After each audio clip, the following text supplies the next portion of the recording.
Ao longo da história da humanidade, diferentes culturas desenvolveram hábitos alimentares baseados em fatores geográficos, econômicos, espirituais, climáticos e sociais. E entre os temas que mais despertam curiosidade, polêmica e debate está o consumo de carne de cachorro em algumas regiões da China e da Coreia. Para compreender essa questão de maneira equilibrada e profunda, é essencial abandonar visões simplificadas e observar o contexto histórico, as condições de sobrevivência de determinadas épocas, as crenças tradicionais e as mudanças culturais que vêm ocorrendo nas últimas décadas. Nenhum hábito alimentar surge do nada. Ele é moldado por necessidade, disponibilidade de recursos, religião, filosofia e estrutura social. Na China, registros arqueológicos indicam que o consumo de carne de cachorro remonta a mais de 2.000 anos. Durante as dinastias antigas, como Shang e Zhou, cães eram criados com múltiplas funções: guarda, caça, rituais e também alimentação. É importante lembrar que em sociedades agrícolas antigas, a prioridade era a sobrevivência. A criação de animais tinha função prática. Em períodos de instabilidade política, guerras frequentes e fomes severas, qualquer fonte de proteína podia se tornar essencial. A China, ao longo de sua longa história, enfrentou inúmeros conflitos internos, invasões estrangeiras e desastres naturais que causaram escassez alimentar. Nessas circunstâncias, práticas que hoje parecem estranhas eram muitas vezes decisões de necessidade extrema. A carne de cachorro não era alimento diário da maioria da população, mas fazia parte de contextos específicos e regionais. Outro elemento importante é a medicina tradicional chinesa. Dentro do sistema de classificação Yin-Yang e dos 5 elementos, alimentos são categorizados como quentes ou frios em termos energéticos. A carne de cachorro foi historicamente considerada um alimento de energia quente, associada ao fortalecimento do corpo durante o inverno e ao aumento da vitalidade. Essa crença contribuiu para a manutenção do consumo em determinadas regiões, especialmente no sul da China. Porém, mesmo historicamente, o consumo nunca foi uniforme em todo o país. A China é imensa, culturalmente diversa, e práticas alimentares variam profundamente entre províncias. Na Coreia, o cenário histórico tem paralelos semelhantes. Registros indicam que o consumo de carne de cachorro já existia há séculos, principalmente em comunidades rurais. O prato bosintang, uma sopa tradicional, era associado especialmente aos dias mais quentes do verão. A lógica cultural por trás disso se baseia no conceito chamado Yeo-Xieo, que significa combater o calor com calor. A ideia é que consumir alimentos considerados energeticamente quentes ajudaria o corpo a se equilibrar durante temperaturas extremas. Assim como na China, essa prática nunca representou a totalidade da culinária coreana, mas esteve presente em determinados contextos históricos. Ao ampliar o olhar para outros países asiáticos, encontramos registros históricos semelhantes em partes do Vietnã, principalmente no norte, onde alguns restaurantes tradicionais serviam carne de cachorro em ocasiões específicas. No Laos, em algumas comunidades rurais, também houve consumo histórico. Em determinadas regiões da Indonésia, especialmente em Sulawesi do Norte, há relatos de consumo tradicional.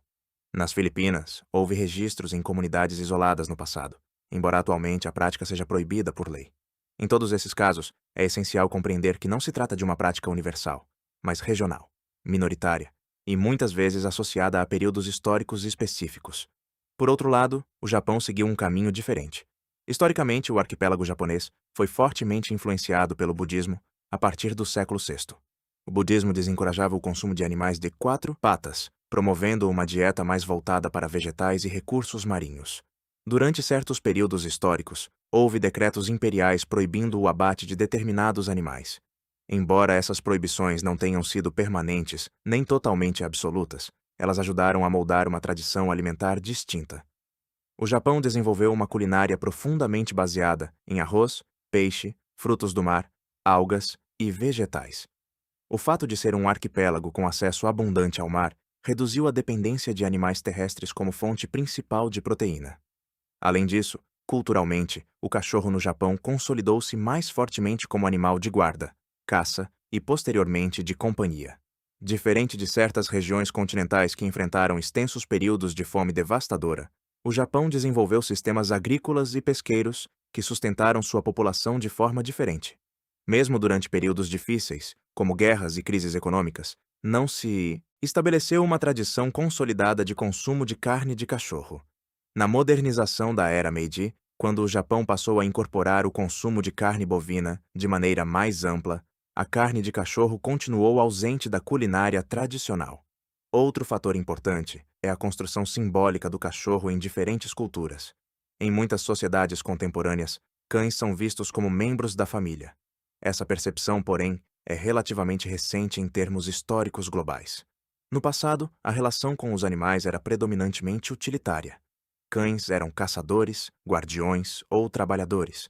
A transformação do cachorro em animal de estimação urbano, tratado como integrante da família, intensificou-se principalmente no século XX, com urbanização e crescimento da classe média. Essa mudança ocorreu de maneira acelerada na Coreia do Sul e na China nas últimas décadas. Hoje, tanto na China quanto na Coreia do Sul, o mercado pet é gigantesco. Clínicas veterinárias modernas, hotéis para animais, salões de estética e produtos premium demonstram que a relação afetiva com cães se fortaleceu enormemente. Pesquisas mostram que a maioria dos jovens sul-coreanos nunca consumiu carne de cachorro e não tem intenção de consumir. O número de restaurantes especializados caiu drasticamente. Movimentos de proteção animal ganharam força e influenciaram políticas públicas.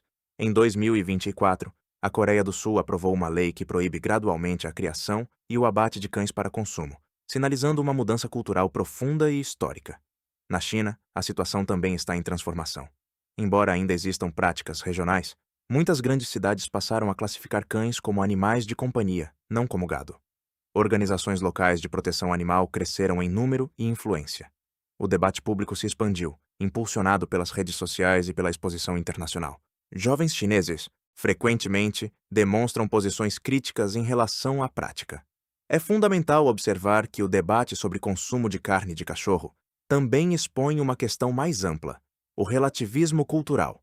Em diferentes partes do mundo, há padrões distintos sobre quais animais são considerados alimento e quais são vistos como companheiros. Em algumas culturas, vacas são sagradas.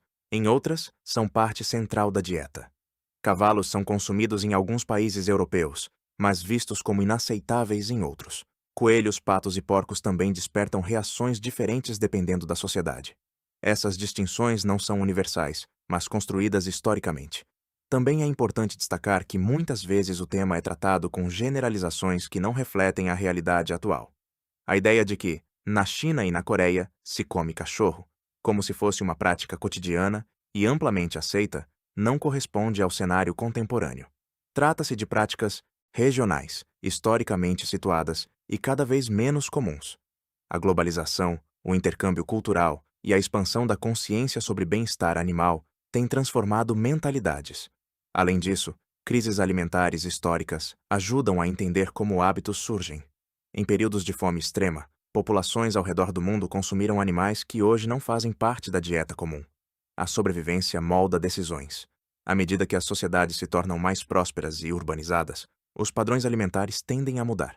Isso está acontecendo de forma clara na Ásia contemporânea. Portanto, ao perguntar por que, em algumas regiões da China e da Coreia, houve consumo de carne de cachorro, a resposta envolve história antiga, escassez alimentar, crenças médicas tradicionais e contextos regionais específicos.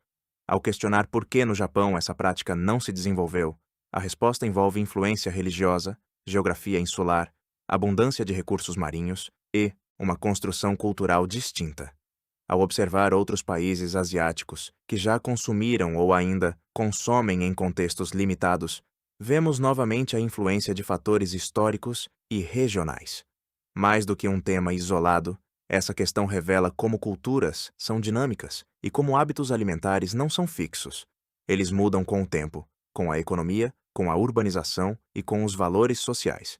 O que era prática comum em determinados períodos pode se tornar raro ou desaparecer em poucas gerações. Assim, o debate atual não é apenas sobre tradição, mas sobre transformação cultural, ética, identidade e o modo como sociedades reinterpretam seu próprio passado diante de novos valores globais.